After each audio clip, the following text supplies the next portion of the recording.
ଆସନ୍ତୁ ବର୍ତ୍ତମାନ ଆମେ ପ୍ରଭୁଙ୍କର ବାକ୍ୟ ମଧ୍ୟକୁ ଯିବା। ଆଜି ଆମେ ଦ୍ୱିତୀୟ କରିନ୍ଥୀୟ ପତ୍ରର 4 ପର୍ବର 5 ପଦରୁ ଆରମ୍ଭ କରି 18 ପଦ ପର୍ଯ୍ୟନ୍ତ ଅଧ୍ୟୟନ କରିବା ନିମନ୍ତେ ଯିବା। ତେବେ ଏଠାରେ ମୁଁ ଆପଣଙ୍କୁ ସ୍ମରଣ କରାଇଦିଏ ଯେ ଗତ ପାଠରେ ଆମେ ଦେଖିଥିଲୁ ଖ୍ରୀଷ୍ଟଙ୍କ ନିମନ୍ତେ ପ୍ରଚାର କାର୍ଯ୍ୟରେ ତାଡ଼ନା ଭୋଗ କରିବାରେ ଈଶ୍ୱରଙ୍କର ସାନ୍ତ୍ୱନା। ଆଉ ଆଜି ମଧ୍ୟ ଆମେ ତହିଁର କ୍ରମଶଃ ଅଧ୍ୟୟନ କରି ଆଲୋଚନା କରିବା ନିମନ୍ତେ ଯିବା। ବର୍ତ୍ତମାନ ଆମେ 4 ପର୍ବର 5 ପଦଟିକୁ ଅଧ୍ୟୟନ କରିବା। ଦେଖନ୍ତୁ, ଲେଖା ଅଛି, କାରଣ ଆମ୍ଭେମାନେ ଆପଣା ଆପଣାକୁ ପ୍ରଚାର କରୁନାହୁଁ, ମାତ୍ର ଖ୍ରୀଷ୍ଟ ଯୀଶୁ ଯେ ପ୍ରଭୁ, ପୁଣି ଯୀଶୁଙ୍କ ସକାଶେ ଆମ୍ଭେମାନେ ଯେ ତୁମମାନଙ୍କର ସେବକ, ଏହା ପ୍ରଚାର କରୁ। ପାଉଲ କହନ୍ତି, ଆମ୍ଭେମାନେ ଖ୍ରୀଷ୍ଟ ଯୀଶୁ ଯେ ପ୍ରଭୁ ତାହା ପ୍ରଚାର କରୁ ଓ ଆମ୍ଭେମାନେ ଆପଣା ଆପଣାକୁ ପ୍ରଚାର ନ କରି ଯୀଶୁଙ୍କ ସକାଶେ ଆମ୍ଭେମାନେ ଯେ ତୁମମାନଙ୍କର ସେବକ ତାହା ପ୍ରଚାର କରୁ। ପାଉଲ ଏଠାରେ କହିବାକୁ ଚାହାନ୍ତି ଯେ ସେ ଲୋକମାନଙ୍କ ନିକଟରେ ନିଜକୁ ପ୍ରଚାର ନ କରି ଖ୍ରୀଷ୍ଟଙ୍କୁ ପ୍ରଚାର କରନ୍ତି, ଯେପରି ସେ ସେମାନଙ୍କୁ ଖ୍ରୀଷ୍ଟଙ୍କ ନିମନ୍ତେ ଲାଭ କରିପାରନ୍ତି। ଆଜି ଆମ୍ଭେମାନେ ମଧ୍ୟ ସେହିପରି ନିଜକୁ ପ୍ରଚାର ନ କରି, ନିଜକୁ ପ୍ରତିଷ୍ଠିତ ନ କରାଇ ବା ନିଜର ପଦପଦବୀକୁ ମୁଖ୍ୟ ସ୍ଥାନ ନ ଦେଇ ଖ୍ରୀଷ୍ଟଙ୍କୁ ଆମମାନଙ୍କର ପ୍ରଚାରରେ ମୁଖ୍ୟ ସ୍ଥାନ ଦେଇ ତାହାଙ୍କୁ ଉଚ୍ଚୀକୃତ ତଥା ମହିମାନ୍ୱିତ ଓ ପ୍ରଶଂସିତ କରିବା ନିମନ୍ତେ ଚେଷ୍ଟା କରୁ। ମାତ୍ର ପାଉଲ କହନ୍ତି, ଏସବୁ ସତ୍ୟ ମଧ୍ୟ ଏହି ଜଗତପତି ସେମାନଙ୍କ ଚକ୍ଷୁକୁ ଅନ୍ଧ କରିଅଛି ଓ ଈଶ୍ୱରଙ୍କ ବାକ୍ୟର ପ୍ରତିରୋଧ କରୁଅଛି, ଯେପରି ସେମାନେ ଆଲୋକର ସନ୍ଧାନ ନ ପାଆନ୍ତି। ଆପଣ ଦେଖନ୍ତୁ, ଆଜି ଯଦି କେହି ଈଶ୍ୱରଙ୍କ ବାକ୍ୟ ପ୍ରତି ଶିଥିଳଚିତ୍ତ ହୁଏ ବା ଖ୍ରୀଷ୍ଟଙ୍କୁ ଅଗ୍ରାହ୍ୟ କରେ, ତାହେଲେ ସେ ଶୟତାନର କବଳରେ ଅଛି ଓ ଶୟତାନ ତାହାର ଆତ୍ମିକ ଚକ୍ଷୁକୁ ଅନ୍ଧ କରିଦେଇଅଛି। କିନ୍ତୁ ଆଜି ଆମମାନେ ଈଶ୍ୱରଙ୍କ ବାକ୍ୟ ଶୁଣି କ'ଣ କରୁଅଛୁ? ଆମେ କ'ଣ ଖ୍ରୀଷ୍ଟଙ୍କଠାରେ ବିଶ୍ୱାସ କରୁଅଛୁ? ଆମେ କ'ଣ ଈଶ୍ୱରଙ୍କ ବାକ୍ୟକୁ ଗ୍ରହଣ କରୁଅଛୁ? ଯଦି ନାହିଁ, ତାହେଲେ ଆମ୍ଭେମାନେ ଶୟତାନର ବନ୍ଧନରେ ଅଛୁ।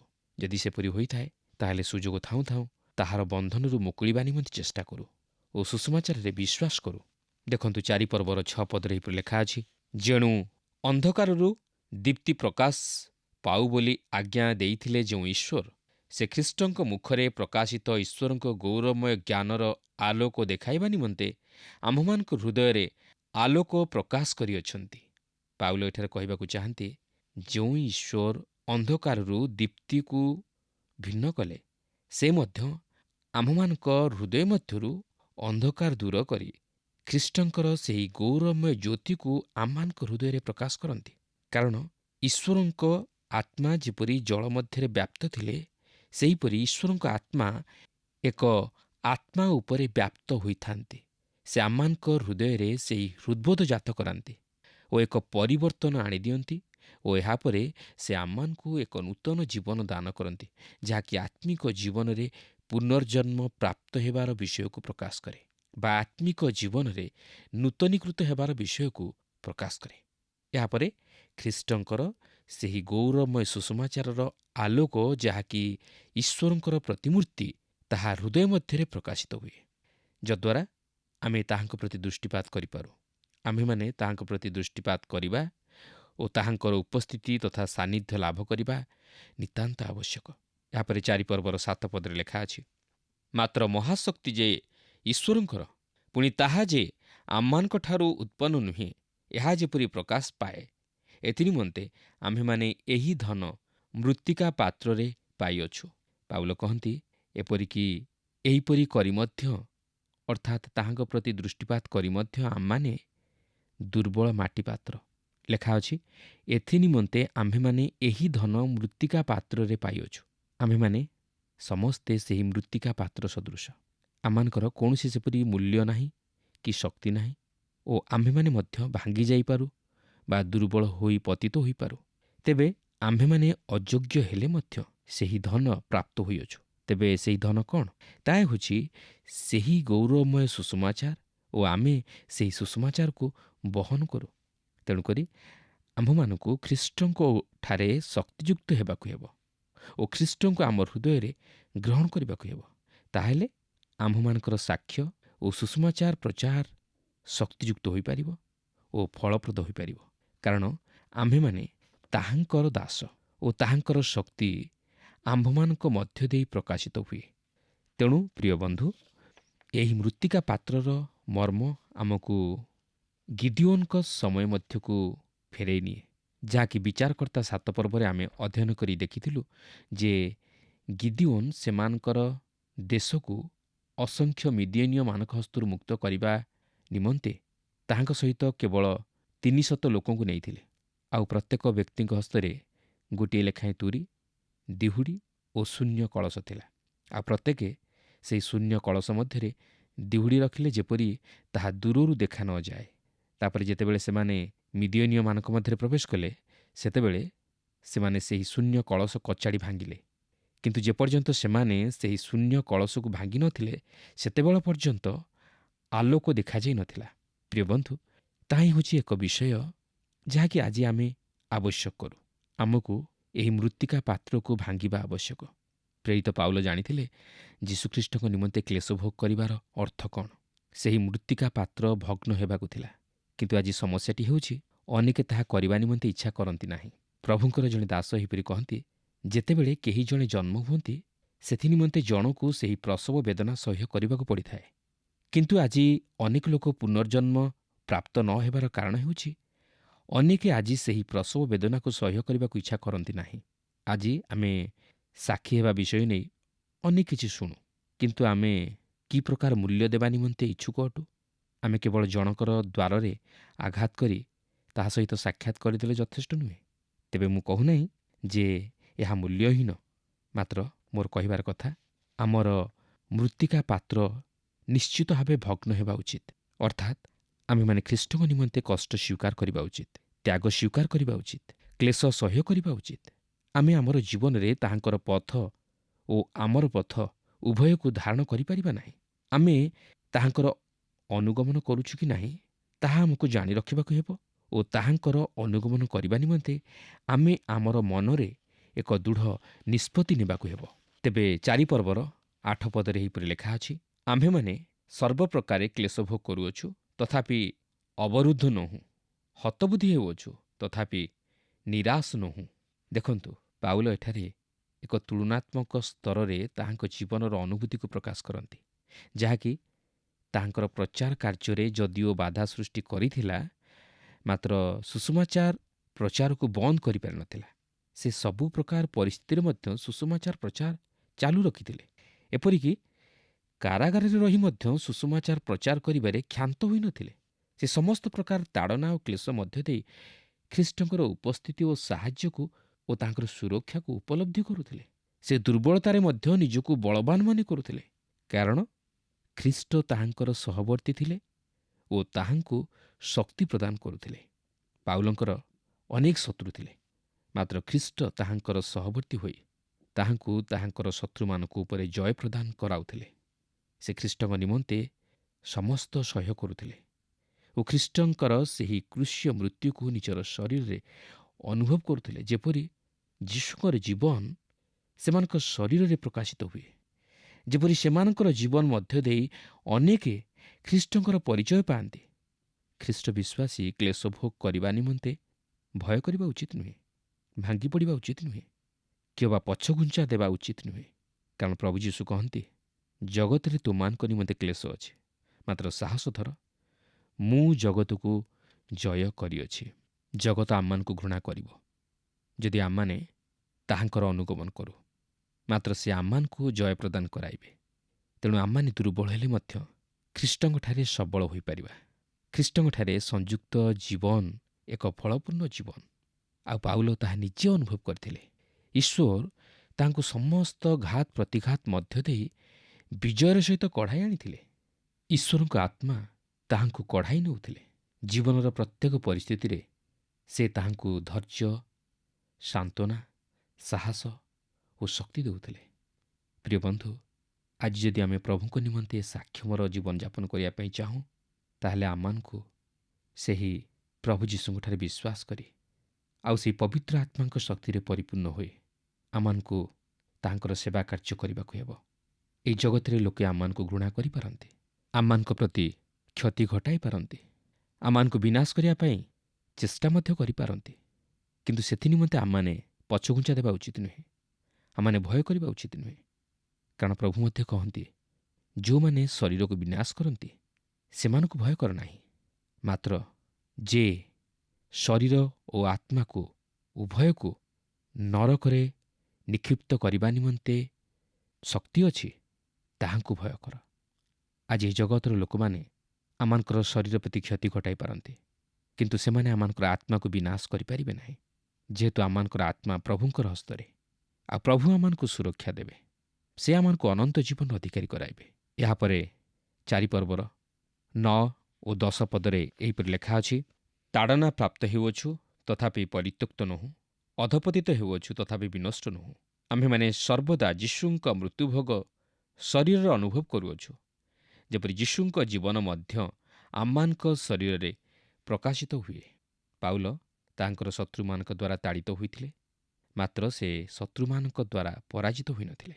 ଯେତେବେଳେ ସେ କାରାଗାର ମଧ୍ୟରେ ଥିଲେ, ସେତେବେଳେ ସେ ଫିଲିପିଓମାନଙ୍କ ନିକଟକୁ ଏହିପରି ଲେଖିଥିଲେ, ହେ ଭାଇମାନେ, ମୋ ପ୍ରତି ଯାହା ଯାହା ଘଟିଅଛି, ସେହିସବୁ ଯେ ବରଂ ସୁସମାଚାର କାର୍ଯ୍ୟର ବୃଦ୍ଧି ନିମନ୍ତେ ହୋଇଅଛି, ଏହା ତୁମମାନଙ୍କୁ ଜଣାଇବାକୁ ମୁଁ ଇଚ୍ଛା କରେ। ଯେଣୁ ମୋହର ବନ୍ଧନ ଯେ ଖ୍ରୀଷ୍ଟଙ୍କ ନିମନ୍ତେ, ଏହା ରାଜପ୍ରାସାଦର ସମୁଦାୟ ସୈନ୍ୟଦଳ ଓ ଅନ୍ୟାନ୍ୟ ସମସ୍ତଙ୍କ ନିକଟରେ ପ୍ରକାଶିତ ହେଲା। ଯାହାକି ଫିଲିପିଓ 1 ପର୍ବର 12 ଓ 13 ପଦରେ ଲେଖା ଅଛି। ଏପରିକି ସେ ଯେତେବେଳେ କାରାଗାର ମଧ୍ୟରେ ଥିଲେ, ସେତେବେଳେ ସେ ସଦାସର୍ବଦା କହୁଥିଲେ ଯେ ପ୍ରଭୁ ତାହାଙ୍କ ସହିତ ଅଛନ୍ତି। ଲେଖା ଅଛି, ଅଧପତିତ ହେଉଅଛୁ ତଥାପି ବିନଷ୍ଟ ନୋହୁଁ। ଏହା ଅତି ଚମତ୍କାର ବିଷୟ। ସେ ଆଘାତପ୍ରାପ୍ତ ହୋଇଥିଲେ, ଏପରିକି ସେ ମୃତ୍ୟୁ ସରିକି ଆଘାତପ୍ରାପ୍ତ ହୋଇଥିଲେ ଓ ଶତ୍ରୁମାନେ ତାହାଙ୍କୁ ମାରି ତଳେ ପକାଇ ଦେଇଥିଲେ, କିନ୍ତୁ ସେମାନେ ତାହାଙ୍କୁ ଜୀବନରେ ମାରିପାରିନଥିଲେ। ପ୍ରକୃତରେ ଯଦି ଆମେ ପାଉଲଙ୍କ ଜୀବନକୁ ଦେଖିବା, ତାହେଲେ ଆମେ ତାହାଙ୍କୁ ଜଣେ ଦୁର୍ବଳ ବ୍ୟକ୍ତି ବୋଲି ଭାବିବା। ମାତ୍ର ପ୍ରଭୁ ତାହାଙ୍କୁ ଅତି ଶକ୍ତିର ସହିତ ବ୍ୟବହାର କରିଥିଲେ ଓ ସେ ତାହାଙ୍କୁ ଶତ୍ରୁର ହସ୍ତରୁ ବାରମ୍ବାର ରକ୍ଷା କରିଥିଲେ। କାରଣ ଈଶ୍ୱର ତାହାଙ୍କର ଦାସମାନଙ୍କୁ କେବେ ହେଲେ ପରିତ୍ୟାଗ କରନ୍ତି ନାହିଁ। ଆପଣ ଓ ମୁଁ, ଆମେ ଏପରି ଏକ ସମୟରେ ବାସ କରୁଅଛୁ, ଯେଉଁ ସମୟରେ ଲୋକେ ଭଲ ପରାମର୍ଶ ଗ୍ରହଣ କରିବାକୁ ପ୍ରସ୍ତୁତ ନୁହନ୍ତି। ଆପଣ ସେମାନଙ୍କୁ ଉତ୍ତମ ପରାମର୍ଶ ଦେଲେ ସେମାନେ ଆପଣଙ୍କର ଶତ୍ରୁ ହୋଇ ଉଠନ୍ତି। ଯୀଶୁ କହିଲେ, ଆମେ ଯଦି ତାହାଙ୍କୁ ପ୍ରେମ କରୁ ଓ ତାହାଙ୍କର ଅନୁଗମନ କରୁ, ତାହେଲେ ଜଗତ ଆମକୁ ଘୃଣା କରିବ। କିନ୍ତୁ ସେ ନିଜେ କହନ୍ତି, ସାହସ ଧର, ମୁଁ ଜଗତକୁ ଜୟ କରିଅଛି। ପ୍ରିୟ ବନ୍ଧୁ, ଆଜି ଯଦି ଆମେ ଏହି ଜଗତ ଉପରେ ଏକ ବିଜୟୀ ଜୀବନ ଯାପନ କରିବା ପାଇଁ ଚାହୁଁ, ତାହେଲେ ଆମମାନଙ୍କୁ ପ୍ରଭୁ ଯୀଶୁଙ୍କର ଶରଣାପନ୍ନ ହେବାକୁ ହେବ। ପ୍ରଭୁ ଯୀଶୁଙ୍କୁ ଆମମାନଙ୍କ ହୃଦୟ ମଧ୍ୟରେ ଗ୍ରହଣ କରିବାକୁ ହେବ। ତାହାଙ୍କର ଆଦେଶ ଅନୁଯାୟୀ ଆମମାନଙ୍କୁ କାର୍ଯ୍ୟ କରିବାକୁ ହେବ, ଜୀବନଯାପନ କରିବାକୁ ହେବ। ତାହେଲେ ଆମମାନେ ଏହି ଜଗତ ଉପରେ ଏକ ବିଜୟୀ ଜୀବନ ଯାପନ କରିବା ନିମନ୍ତେ ସମର୍ଥ ହୋଇପାରିବା। 4 ପର୍ବର 10 ପଦରେ ଲେଖା ଅଛି, ଆମ୍ଭେମାନେ ସର୍ବଦା ଯୀଶୁଙ୍କ ମୃତ୍ୟୁଭୋଗ ଶରୀରରେ ଅନୁଭବ କରୁଅଛୁ, ଯେପରି ଯୀଶୁଙ୍କ ଜୀବନ ମଧ୍ୟ ଆମମାନଙ୍କ ଶରୀରରେ ପ୍ରକାଶିତ ହୁଏ। ଆପଣଙ୍କର ମନେଥିବ 1 କରିନ୍ଥୀୟ 15 ପର୍ବର 31 ପଦରେ ପ୍ରେରିତ ପାଉଲ କହନ୍ତି ଯେ ସେ ପ୍ରତ୍ୟେକ ଦିନ ମୃତ୍ୟୁଭୋଗ କଲେ। ରୋମିଓ 8 ପର୍ବର 36 ପଦରେ ସେ ଲେଖନ୍ତି, ଯେପରି ଲେଖା ଅଛି, ତୁମ ନିମନ୍ତେ ଆମ୍ଭେମାନେ ସମସ୍ତ ଦିନ ନିହତ ହେଉଅଛୁ, ଆମ୍ଭେମାନେ ବଧଯୋଗ୍ୟ ମେଷ ପରି ଗଣିତ ହୋଇଅଛୁ। 1 କରିନ୍ଥୀୟ 4 ପର୍ବର 9 ପଦରେ ସେ କହନ୍ତି, କାରଣ ମୋହର ମନେ ହୁଏ ପ୍ରେରିତ ଯେ ଆମ୍ଭମାନଙ୍କୁ ଈଶ୍ୱର ମୃତ୍ୟୁ ମୁଖରେ ସମର୍ପିତ ସର୍ବଶେଷର ଲୋକମାନଙ୍କ ସଦୃଶ ପ୍ରଦର୍ଶନ କରିଅଛନ୍ତି। ଯେଣୁ ଆମ୍ଭେମାନେ ଜଗତ, ଦୂତ ଓ ମନୁଷ୍ୟମାନଙ୍କ ନିକଟରେ କୌତୁକର ବିଷୟ ହୋଇଅଛୁ। ତେଣୁକରି ଖ୍ରୀଷ୍ଟ ବିଶ୍ୱାସୀ କ୍ଲେଶ ସହ୍ୟ କରିବା ନିମନ୍ତେ ଭୟ କରିବା ଉଚିତ ନୁହେଁ। ଆଉ ଖ୍ରୀଷ୍ଟ ବିଶ୍ୱାସୀ ନିମନ୍ତେ କ୍ଲେଶ ଭୋଗ କରିବାଟା ଲଜ୍ଜାକର ବିଷୟ ନୁହେଁ, ବରଂ ଗୌରବର ବିଷୟ। ସମସ୍ତେ ଖ୍ରୀଷ୍ଟଙ୍କ ନିମନ୍ତେ ତାଡ଼ନା ସହ୍ୟ କରିପାରନ୍ତି ନାହିଁ ବା ସମସ୍ତଙ୍କ ନିମନ୍ତେ ତାଡ଼ନା ଆସେ ନାହିଁ। କିନ୍ତୁ ଯେଉଁମାନେ ଖ୍ରୀଷ୍ଟ ଯୀଶୁଙ୍କର ମନର ମତ, ଯେଉଁମାନେ ପ୍ରଭୁଙ୍କ ନିମନ୍ତେ ଉତ୍ସର୍ଗୀକୃତ, ସେମାନଙ୍କ ଜୀବନ ପାଇଁ କେବଳ ତାଡ଼ନା ବା କ୍ଲେଶ ଘଟିପାରେ। ତେଣୁ ଆପଣ ଯଦି ଆଜି ପ୍ରଭୁଙ୍କ ନିମନ୍ତେ କୌଣସି ପ୍ରକାର ତାଡ଼ନା ବା କ୍ଲେଶର ସମ୍ମୁଖୀନ ହେଉଛନ୍ତି, ତାହେଲେ ଆନନ୍ଦ କରନ୍ତୁ ଯେ ଆପଣ ଅନ୍ତତଃ ପ୍ରଭୁଙ୍କ ଦ୍ୱାରା ଗୃହୀତ, ପ୍ରଭୁଙ୍କର ମନର ମତ ବ୍ୟକ୍ତି, ମନୋନୀତ ବ୍ୟକ୍ତି। 11ରୁ 14 ପଦ ମଧ୍ୟରେ ଲେଖା ଅଛି, କାରଣ ଯୀଶୁଙ୍କ ଜୀବନ ଯେପରି ଆମମାନଙ୍କ ମର୍ତ୍ତ୍ୟ ଶରୀରରେ ପ୍ରକାଶିତ ହୁଏ, ଏଥିପାଇଁ ଆମମାନେ ଜୀବିତ ହେଲେ ହେଁ ସର୍ବଦା ଯୀଶୁଙ୍କ ସକାଶେ ମୃତ୍ୟୁମୁଖରେ ସମର୍ପିତ ହେଉଅଛୁ। ଏହି ପ୍ରକାରେ ଆମମାନଙ୍କଠାରେ ମୃତ୍ୟୁ, କିନ୍ତୁ ତୁମମାନଙ୍କଠାରେ ଜୀବନ କାର୍ଯ୍ୟ ସାଧନ କରୁଅଛି। ମୁଁ ବିଶ୍ୱାସ କଲି ଏଣୁ କଥା କହିଲି, ଏହି ଲିଖିତ ବାକ୍ୟ ଅନୁସାରେ ସେହି ବିଶ୍ୱାସଜନକ ଆତ୍ମା ପାଇଥିବାରୁ ଆମମାନେ ମଧ୍ୟ ବିଶ୍ୱାସ କରୁ, ଏଣୁ ମଧ୍ୟ କଥା କହୁ। କାରଣ ଆମ୍ଭେମାନେ ଜାଣୁ ପ୍ରଭୁ ଯୀଶୁଙ୍କୁ ଯେ ଉଠାଇଲେ, ସେ ଆମମାନଙ୍କୁ ମଧ୍ୟ ଯୀଶୁଙ୍କ ସହିତ ଉଠାଇବେ ଓ ତାହାଙ୍କ ଛାମୁରେ ତୁମମାନଙ୍କ ସହିତ ଉପସ୍ଥିତ କରିବେ। ପାଉଲ କହନ୍ତି, ଯେତେବେଳେ ଆମେ ନିଜକୁ ଦୁର୍ବଳ ଅନୁଭବ କରୁ, ସେତେବେଳେ ଆମମାନେ ବଳବାନ। କାରଣ ଆମମାନେ ଜଗତ ଦୃଷ୍ଟିରେ ଦୁର୍ବଳ, ମାତ୍ର ଖ୍ରୀଷ୍ଟଙ୍କଠାରେ ବଳବାନ। ଯେହେତୁ ଆମମାନଙ୍କର ଯୀଶୁଖ୍ରୀଷ୍ଟ ମୃତ୍ୟୁଞ୍ଜୟୀ ଓ ତାହାଙ୍କର ଜୀବନ ଆମମାନଙ୍କଠାରେ ଅଛି, ଆମମାନେ ଖ୍ରୀଷ୍ଟଙ୍କ ନିମନ୍ତେ ମୃତ୍ୟୁର ସମ୍ମୁଖୀନ ହେଉଅଛୁ। ଯେପରି ଖ୍ରୀଷ୍ଟଙ୍କ ଜୀବନ ଆମମାନଙ୍କ ଜୀବନ ଦ୍ୱାରା ପ୍ରକାଶିତ ହେବା ଦ୍ୱାରା ସେହି ଜୀବନ ମାଧ୍ୟମରେ ତୁମ୍ଭେମାନେ ମଧ୍ୟ ଜୀବନର ଅଧିକାରୀ ହୁଅ। ଏଠାରେ ଏକ ଚମତ୍କାର ବିଷୟ ଲକ୍ଷ୍ୟ କରିବେ ଯେ ପାଉଲ ମୃତ୍ୟୁକୁ ଜୀବନର ଅନ୍ତ ରୂପେ ବିଚାର କରନ୍ତି ନାହିଁ। କାରଣ ସେ ଜାଣନ୍ତି ଯେ ସେ ମୃତ୍ୟୁକୁ ଅତିକ୍ରମ କରି ଜୀବନରେ ପ୍ରବେଶ କରିବେ। ମୃତ୍ୟୁ ତାହାଙ୍କ ନିମନ୍ତେ କେବଳ ଏକ ଅନୁଭୂତି ସଦୃଶ। ସେଠାରେ କହନ୍ତି ଯେ ସେ ଜୀବନ୍ତ ଖ୍ରୀଷ୍ଟଙ୍କ ସହିତ ସଂଯୁକ୍ତ ହୋଇଅଛନ୍ତି। ସେ ଏହି ଜଗତ ପ୍ରତି ମୃତ, କାରଣ ସେ ଜୀବନ୍ତ ଖ୍ରୀଷ୍ଟଙ୍କ ସହିତ ସଂଯୁକ୍ତ ହୋଇଅଛନ୍ତି। ସେ କହନ୍ତି, ପ୍ରଭୁ ଯୀଶୁଙ୍କୁ ଯେ ଉଠାଇଲେ, ସେ ଆମମାନଙ୍କୁ ମଧ୍ୟ ଯୀଶୁଙ୍କ ସହିତ ଉଠାଇବେ। ଏହାପରେ 15 ଓ 16 ପଦରେ ଲେଖା ଅଛି, ଯେଣୁ ସମସ୍ତ ବିଷୟ ତୁମମାନଙ୍କ ସକାଶେ ହେଉଅଛି, ଯେପରି ଅନେକ ଲୋକଙ୍କଠାରେ ଅନୁଗ୍ରହ ଅତ୍ୟଧିକ ବୃଦ୍ଧି ପାଇ ଈଶ୍ୱରଙ୍କ ଗୌରବାର୍ଥେ ବହୁଳ ଧନ୍ୟବାଦର କାରଣ ହୁଏ। ଯେଣୁ ଆମ୍ଭେମାନେ କ୍ଳାନ୍ତ ହେଉନାହୁଁ, କିନ୍ତୁ ଆମମାନଙ୍କର ବାହିକ ପୁରୁଷ କ୍ଷୟ ପାଇଲେ ସୁଦ୍ଧା ଆମମାନଙ୍କ ଆନ୍ତରିକ ପୁରୁଷ ଦିନକୁ ଦିନ ନୂତନୀକୃତ ହେଉଅଛି। ଏହା ଏକ ଚମତ୍କାର ପଦ।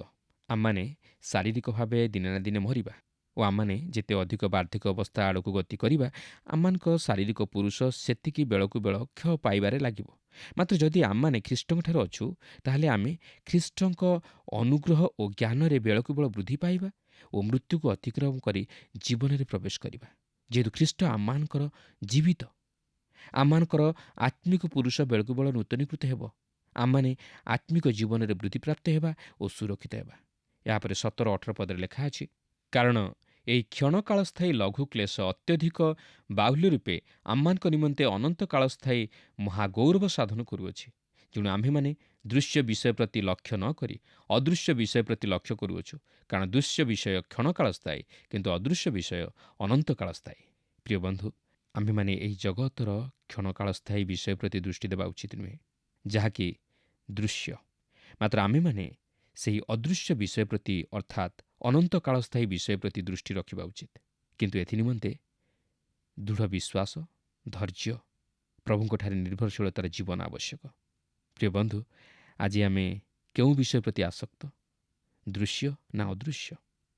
ଆଜି ଆମମାନଙ୍କୁ ଏହି ଦୁଇଟି ମଧ୍ୟରୁ ଗୋଟିକୁ ପସନ୍ଦ କରିବାକୁ ହେବ। ମାତ୍ର ଆମେ ମନେ ରଖିବାକୁ ହେବ ଯେ ଦୃଶ୍ୟ ବିଷୟ କ୍ଷଣକାଳସ୍ଥାୟୀ, ଅର୍ଥାତ୍ ଏହି ଜଗତରେ ହିଁ ଲୁପ୍ତ ହୋଇଯିବ। ମାତ୍ର ଅଦୃଶ୍ୟ ବିଷୟ ଅନନ୍ତ କାଳସ୍ଥାୟୀ, ଯାହା ଅନନ୍ତକାଳ ପର୍ଯ୍ୟନ୍ତ ସ୍ଥିର ହୋଇ ରହିବ। ତେଣୁ ଆଜି ହିଁ ମନୋନୟନ କରୁ। ପ୍ରଭୁ ପ୍ରତ୍ୟେକଙ୍କୁ ଆଶୀର୍ବାଦ କରନ୍ତୁ।